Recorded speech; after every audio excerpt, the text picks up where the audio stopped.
Shalom, salam sejahtera bagi kita semua. Kembali lagi dalam renungan harian kita. Mari Bapak Ibu kita memuji Tuhan, kita katakan, Ku rindu sabdamu.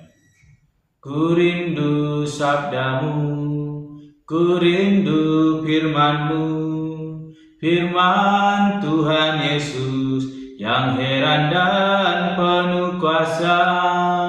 Berfirmanlah Tuhan oleh kuasa Roh-Mu, kepadamu kami berserah.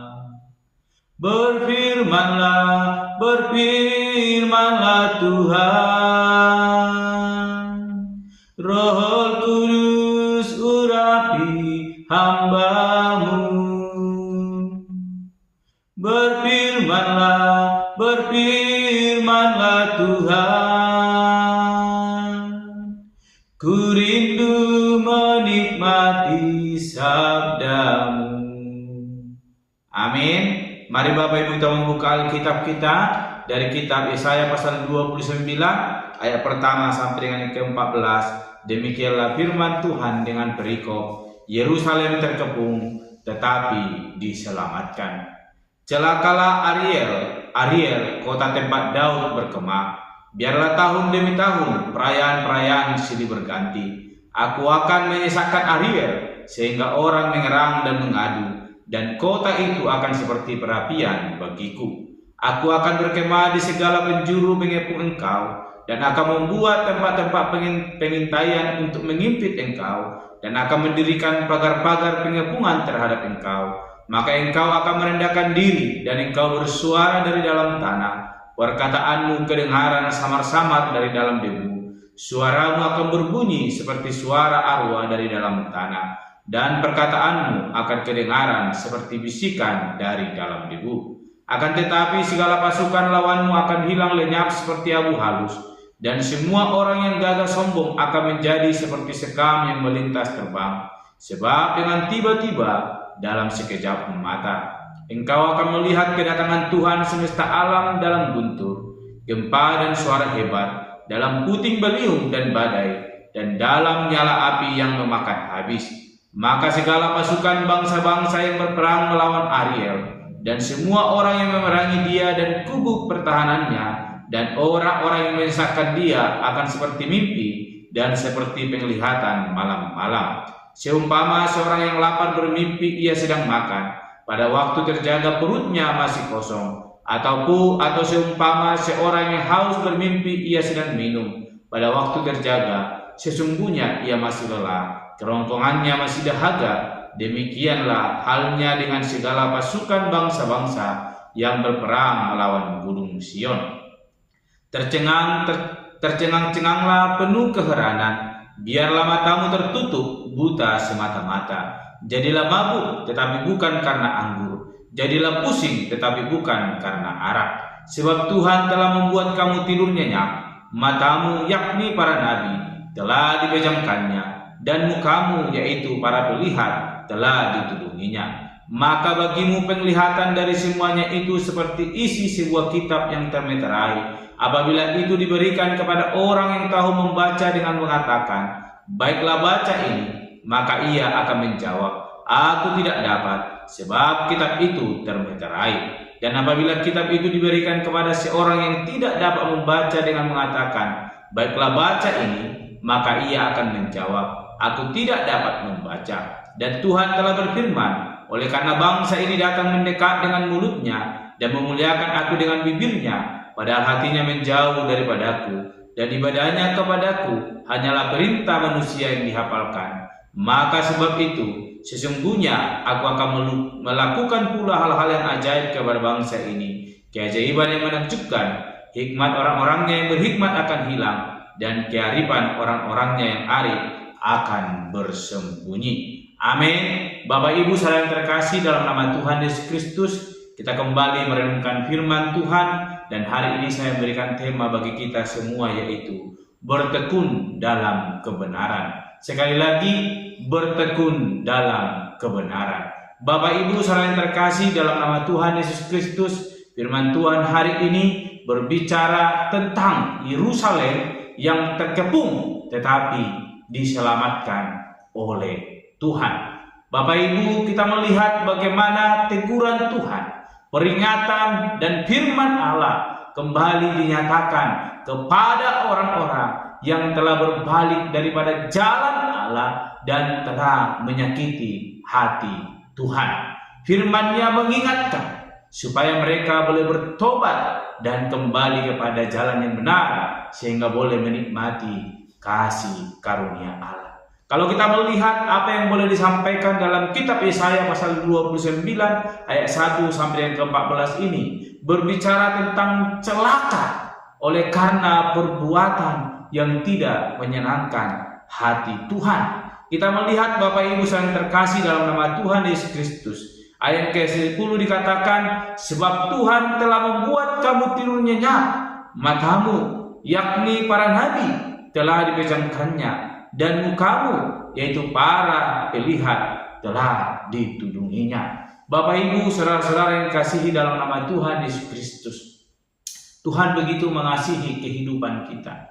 Ia tidak senantiasa berbuat semena-mena atas hidup kita, sekalipun Dia memiliki hak itu. Sebab kita adalah ciptaan Tuhan. Ketika kita melanggar, bahkan membuat hati Tuhan menjadi marah kepada kita, Tuhan memiliki hak untuk boleh membinasakan kita.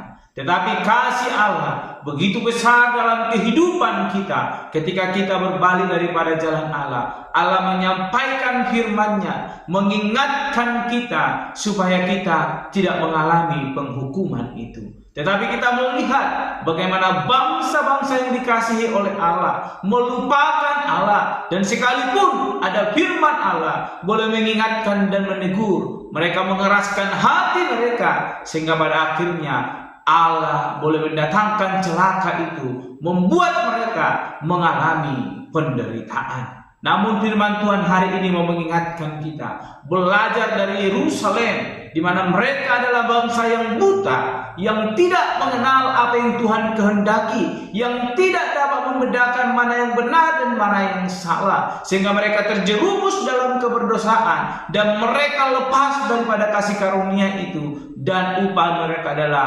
kebinasaan yang boleh Tuhan tetapkan oleh karena perbuatan mereka. Melalui kebenaran firman Tuhan hari ini, kita belajar dari Yerusalem bagaimana bangsa yang buta itu, supaya kita boleh membuka mata kita, melihat akan karya Allah yang begitu besar, supaya dalam setiap peringatan yang diberikan oleh Allah, kita boleh memandang, kita boleh memperhatikan itu, dan boleh melakukannya dalam kehidupan kita. Sehingga tadi tema kita berkata, bertekun dalam kebenaran. Ketika kita berusaha untuk melakukan apa yang benar, apa yang Tuhan kehendaki dalam hidup kita, sekalipun mungkin dunia berusaha untuk menjatuhkan kita, namun ketika kita tetap dalam kebenaran itu, bertekun di dalam kebenaran itu, maka Allah akan memperhatikan itu, akan melihat itu, dan memperhitungkan itu menjadi suatu jeripaya dalam hidup kita, di mana kita akan mendapatkan kasih karunia, bukan penghukuman sebagaimana yang dialami oleh orang-orang Yerusalem yang disebut sebagai bangsa yang buta, sebab mereka tidak dapat melihat kasih Allah yang begitu besar yang telah mereka rasakan, namun mereka menyia-nyiakan itu dan lebih memilih celaka yang daripada Allah. Bapak Ibu saudara yang terkasih, kebenaran firman Tuhan hari ini boleh mengajari kita untuk boleh membuka mata kita, untuk boleh memandang dan boleh memperlihatkan apa yang benar dan yang tidak benar dalam dunia ini, sehingga kita memilih kebenaran itu, bertekun di dalam kebenaran itu, sekalipun mungkin dunia berusaha menindas kita, mengintimidasi kita untuk melakukan hal-hal yang bertentangan dengan kehendak Allah. Tetapi ketika kita bertekun dalam kebenaran, maka pada akhirnya kita akan sampai kepada garis finish, dan Allah akan melihat itu dan boleh mempermuliakan kita masuk dalam kerajaan-Nya yang kudus, sebagaimana firman Tuhan bahwa kita bukanlah orang-orang yang berusaha mendapatkan bukan suatu kasih karunia, tetapi pembebasan, penebusan yang kita peroleh itu karena panggilan dan pilihan Allah atas hidup kita, sehingga sampai hari kita ada dan menikmati kasih karunia Allah. Oleh karena itu, jangan sia-siakan panggilan dan pilihan Allah atas hidup kita. Marilah kita hidup bertekun dalam kebenaran untuk melakukan apa yang Tuhan kehendaki dalam hidup kita, dan pada akhirnya ketika Yesus datang kali yang kedua, Ia boleh melihat dan menemui kita, dan ketika kitab kehidupan dibacakan, nama kita tercantum masuk dalam kerajaan surga yang telah disediakan bagi orang-orang yang percaya. Oleh karena itu, Bapak Ibu saya terkasih, jangan jadikan hidup kita menjadi seperti bangsa yang buta, yang tidak dapat melihat kasih karunia daripada Allah. Mari nikmati kasih karunia karya penebusan yang telah memerdekakan kita, sehingga kita menjadi anak-anak Allah. Mari kita perjuangkan itu. Lewat kita bertekun dalam kebenaran, maka kasih-Nya akan senantiasa melingkupi hidup kita. Sampai kepada kesudahan dunia ini, Allah akan memperhatikan dan melihat kita, dan boleh mendaftarkan kita dalam kerajaan surga yang telah Ia sediakan. Amin. Mari kita berdoa. Bapa Surgawi, kami kembali bersyukur untuk kebenaran firman Tuhan yang boleh kami renungkan, yang mengajarkan dan mengingatkan kami supaya kami bertekun di dalam kebenaran. Kami belajar dari bangsa Yerusalem menjadi bangsa yang buta, yang tidak dapat melihat kebaikan Tuhan yang luar biasa yang menyertai hidup mereka, sehingga mereka jatuh dalam kebersaan dan boleh menikmati kecelakaan yang telah Tuhan sediakan. Oleh karena itu, Bapak, jangan biarkan kami masuk dalam penderitaan itu. Biarlah kiranya kami boleh hidup dan dapat melihat akan karya Allah yang luar biasa, dan kami boleh bertekun dalam kebenaran itu, dan sampai pada akhirnya kami akan menerima dan menikmati kerajaan surga yang telah Tuhan sediakan. Terpuji termulia Engkau Bapa. Di dalam nama Tuhan Yesus Kristus kami berdoa dan menutup renungan pada hari ini. Haleluya. Amin. Shalom Bapak Ibu. Tuhan Yesus memberkati.